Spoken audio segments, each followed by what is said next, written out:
दोस्तों आज मैं बात कर रहा हूं बैंक ऑफ इंडिया के बारे में। अगर बैंक ऑफ इंडिया में आपका भी अकाउंट है और आपके पास एटीएम डेबिट कार्ड नहीं है तो आपको बहुत दिक्कत हो रहा होगा बैंक ऑफ इंडिया से ट्रांजैक्शन करने में।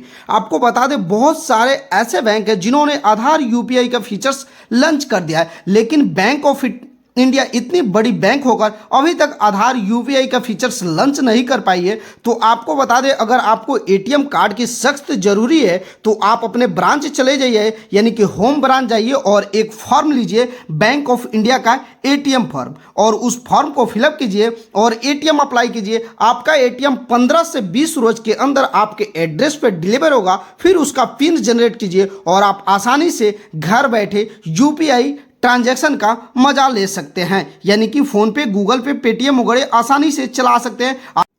आधार यूपीआई का फीचर्स बैंक ऑफ इंडिया में आने में हो सकता है समय लगे। इसके लिए आप क्या करें कि बैंक ऑफ इंडिया में जाएं और एटीएम फॉर्म ले, उसको फिल करें और एटीएम कार्ड मंगाएं। उसके बाद आप आराम से फ़ोन पे, गूगल पे आसानी से यूज कर सकते हैं। तो वीडियो में लास्ट तक बने रहिएगा, संपूर्ण जानकारी देंगे कैसे फॉर्म को फिलअप करना है, कैसे काउंटर पे जमा करना है, कैसे आपका एटीएम अप्लाई हो जाएगा। उसके बाद कैसे आप चाहें तो ट्रैक कर सकते हैं कि आपका एटीएम कार्ड कहां तक आया और कब आपके एड्रेस पे डिलीवर होगा।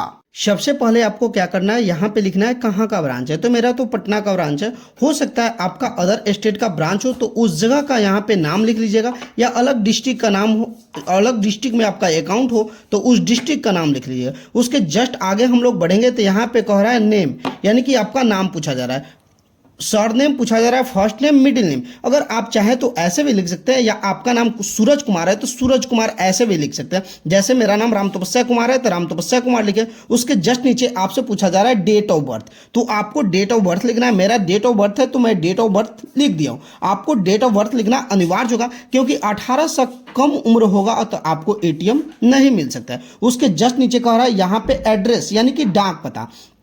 आपको जो भी एड्रेस देना है एकदम फ्रेश एड्रेस देना है, ताकि आपके पते पर एटीएम कार्ड पहुंच सके। जैसे मैं विलेज लिखा हूं, उसके बाद लिखा हूं पोस्ट ऑफिस, पुलिस स्टेशन, उसके बाद district east Champaran, pin code 845456। कुछ इस प्रकार से आपको डिटेल्स में एड्रेस देना है। अगर आप चाहें तो वार्ड नंबर भी इंडिकेट कर सकते हैं, अन्यथा छोड़ भी सकते हैं। इसके जस्ट हम लोग आगे बढ़ेंगे तो यहाँ पे कह रहा है कार्यालय, यानी कि ऑफिस का कोई नंबर हो तो दे सकते हैं, अन्यथा छोड़ सकते हैं। इसके जस्ट बगल में निवास, यानी कि रेसिडेंशियल, आप रहते कहाँ है तो मैं तो लिख दिया हूँ श्रीपुर। आप जहाँ रहते हो उस जगह का नाम लिख दीजिएगा। उसके जस्ट आगे हम लोग बढ़ेंगे तो आपसे पूछा जा रहा है मोबाइल नंबर, यानी कि आप अपना मोबाइल नंबर वही दीजिएगा जो आपके बैंक अकाउंट में लिंक होगा, ताकि यही नंबर डाल के आपके एटीएम कार्ड को जनरेट किया जाएगा। यानी कि आप जब एटीएम घर में जाएंगे पिन को जनरेट करने तो आपका नंबर होना अनिवार्य है, यानी कि एटीएम कार्ड में। इसके आगे बढ़ेंगे, यहाँ पे आएंगे खाता का विवरण। यहाँ पे पूछा जा रहा है ब्रांच, तो मेरा पटना का है, हो सकता है आपका कहीं और का है तो उस जगह का नाम लिखिएगा। उसके जस्ट आगे बढ़ेंगे तो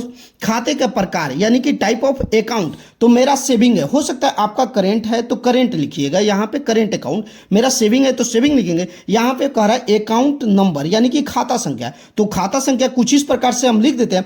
इसके आगे बढ़ेंगे, यहां से आप चाहें तो लैंग्वेज को सिलेक्ट कर सकते हैं, हिंदी इंग्लिश को छोड़ सकते हैं, क्योंकि यहां पे साफ साफ लिखा हुआ है हिंदी इंग्लिश को छोड़कर कोई दूसरा लैंग्वेज सिलेक्ट कर सकते हैं, जैसे बंगाली, गुजराती, मलयालम, तमिल वगैरह, तेलुगु, जो लैंग्वेज में आप चाहते हैं आपका एटीएम कार्ड आए उस लैंग्वेज को सिलेक्ट कर सकते हैं। इसके आगे बढ़ेंगे तो यहाँ पे आपको क्या करना है, सिग्नेचर करना है, यानी कि बैंक में आप जैसे सिग्नेचर किए हैं सेम उसी प्रकार से सिग्नेचर आपको कर देना है। उसके आगे यहाँ पे कह रहा है डेट, यानी कि जिस डेट में आप अपने बैंक में जा रहे एटीएम कार्ड को अप्लाई करने, उस डेट को मेंशन करना एकदम अति आवश्यक है। अगर उस डेट को आप नहीं फिल करते हैं, छोड़ देते हैं, तो हो सकता है आपका एटीएम कार्ड अप्लाई नहीं हो। तो डेट डालना एकदम अनिवार्य है। दोस्तों मैं उम्मीद करता हूं कि मेरी दी गई जानकारी आप लोगों को अच्छी लगी है। अगर अच्छी लगी है तो वीडियो को लाइक कीजिएगा, वीडियो को ज़्यादा से ज़्यादा शेयर कीजिएगा।